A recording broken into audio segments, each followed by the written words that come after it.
तो फ्रेंड्स, बिना किसी देरी के शुरू करते हैं आज की अपनी इस बेहतरीन वीडियो को। अगर आप भी इंग्लिश अच्छे से बोलना चाहते हो तो बस इस वीडियो को एंड तक देखते रहना। यकीन मानना, आपको बहुत कुछ सीखने को मिलेगा। सो फ्रेंड्स, यहाँ पर ही अपने दोस्त से कह रही है कि तुमसे सच कहूं तो मैं कभी शहर से बाहर ही नहीं गई।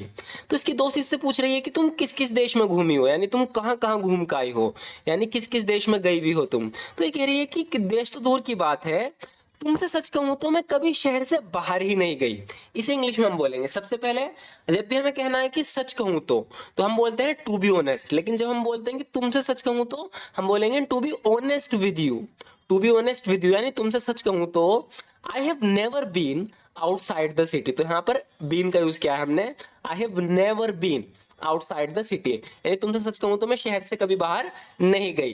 जब भी हमें इस तरीके से बोलना हो, अगर कोई हमसे पूछ रहा है कि तुम कभी चाइना गए हो और हम उससे मना करना चाहते हैं तो हम कहेंगे I have never been to China. I have never been to China. तो यहाँ पर भी इसी तरीके से हम बीन का यूज करेंगे।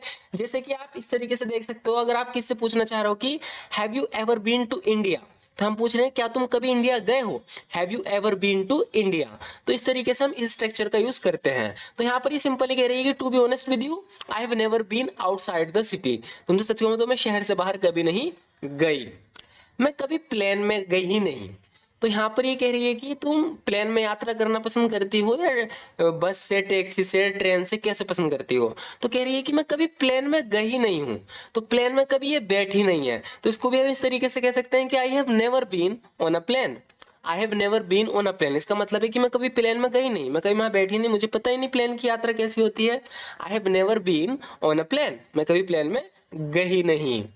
मैं यात्रा करने की ज्यादा शौक नहीं है, यानी मुझे यात्रा करने का कोई ज्यादा शौक नहीं है। इसे इंग्लिश में बोलेंगे I am not so fond of travelling. I am not so fond of travelling, यानी मुझे यात्रा करने का कोई ज्यादा शौक नहीं है। I am not so fond of travelling. अब इसे देखो, यहाँ पर ही कह रहा है कि मुझे ट्रेन से यात्रा करने का बहुत शौक है। इसे इंग्लिश में बोलेंगे I am very fond of travelling by train. I am very fond of travelling by train, यानी मुझे ट्रेन से यात्रा करने का बहुत शौक है। I am very fond of travelling by train. मैं यहाँ 5 बजे से हूँ। तो यहाँ पर एक टाइमिंग बता रहा है। हम किससे कहते हैं ना, जब हम किसी का बहुत इंतजार करते हैं कि मैं यहाँ इतने बजे से हूँ, तो यहाँ पर हम सिंस का यूज करेंगे। I have been here since 5 o'clock। तो यहाँ पर हम बता रहे हैं, अगर हम इस तरीके से बोलते हैं कि मैं 4 घंटे से हूँ, अगर 4 घंटे से हूँ, 5 घंटे से हूँ, तब हम 4 का यूज करते हैं। I have been here for 5 hours। तो यहाँ पर ये कह रहा है कि यहाँ पे सिर्फ ये टाइम बता रहा है कि मैं 5 बजे से हूँ, तो हम बोलेंगे I have been here since 5 o'clock। I have been here since 5 o'clock, यानी मैं यहाँ 5 बजे से हूँ। जब मैं तनाव में होती हूँ तो अकेला रहना पसंद करती हूँ। इसे इंग्लिश में बोलेंगे when I am stressed out I like to be alone. When I am stressed out I like to be alone, यानी जब मैं तनाव में होती हूँ ना, मुझे अकेला रहना पसंद है, मैं अकेला रहना पसंद करती हूँ। When I am stressed out I like to be alone.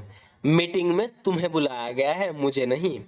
तो इसे मीटिंग में बुलाया जा रहा है, लेकिन वो लड़की तनाव में है, वो कह रही है कि मैं नहीं जा रही, मैं तनाव में हूँ और तनाव में मुझे अकेला रहना पसंद करती हूँ, इसलिए तुम चले जाओ। यहाँ पर ये कह रही है ना, when I am stressed out I like to be alone, यानी जब मैं तनाव में होती हूँ तो अकेला रहना पसंद करती हूँ। यहाँ पे इससे कह रही है कि मेरी बदले मीटिंग में तुम चले जाओ। तो कह रहा है कि you are summoned to a meeting not me, यानी मीटिंग में तुम्हें बुलाया गया है, तुम्हें समन किया गया है, मुझे नहीं बुलाया गया। यहाँ पर समन का मतलब बुलवाने से है। तो you are summoned to a meeting, यानी मीटिंग में तुम्हें बुलवाया गया है, नॉट मी, ना कि मुझे। You are summoned to a meeting not me. मेरा काम तुम्हें बताने का था, my job was to tell you.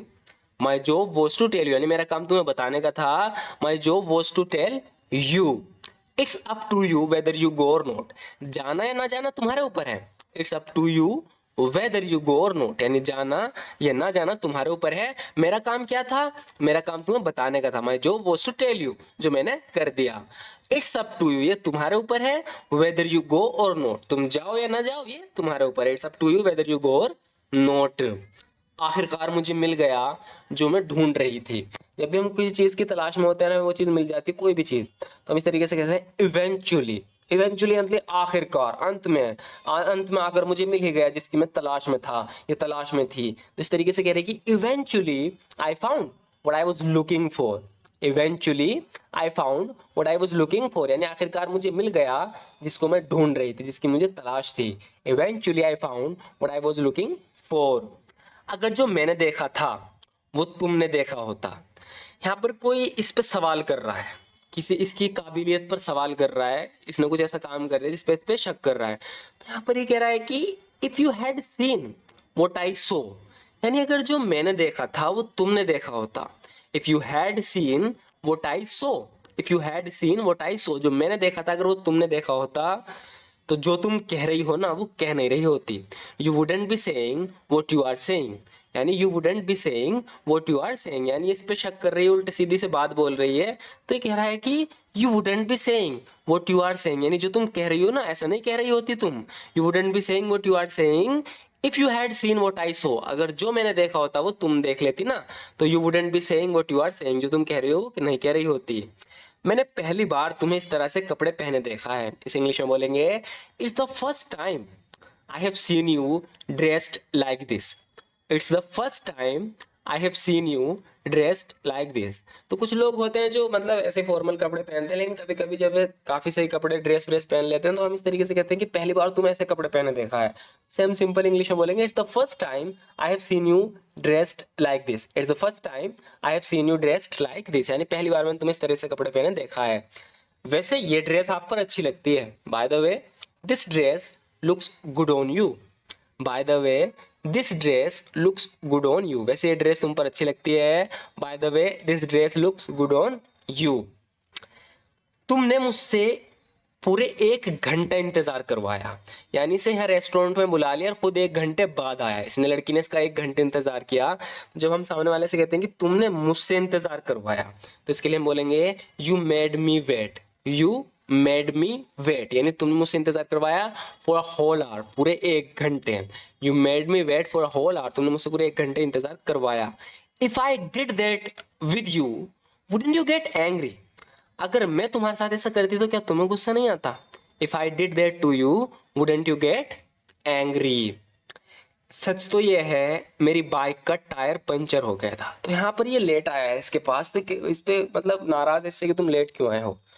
तो ये वजह बता रहा है, कह रहा है कि जो मेरा बाइक थी उसका जो टायर पंचर हो गया था। इस इंग्लिश में हम 2 तरीके से बोलेंगे। एक तो कह सकते हैं कि द ट्रूथ इज, यानी सच तो ये है माई bike had a flat tyre. इसका मतलब ये है कि जो मेरे बाइक का जो टायर था वो फ्लैट हो गया था, यानी उसमें पंचर हो गया था, हवा बिल्कुल निकल गई थी। The truth is my bike had a flat tyre. या भी इस तरीके से बोलोगे टू बी ऑनेस्ट, यानी तुम सच कहूँ तो my bike got puncture, my bike got puncture, यानी मेरे बाइक में पंचर हो गया था इसीलिए मैं देर से आया हूँ। तो 2 तरीके हैं कहने के। एक तो हम कहेंगे the truth is my bike had a flat tyre, या हम बोलेंगे my bike got puncture. So friends आज की वीडियो में बस इतना ही। आपको वीडियो कैसी लगी जरूर बताना। वीडियो अच्छी लगे तो लाइक जरूर कर देना। Thank you so much for watching this video friends.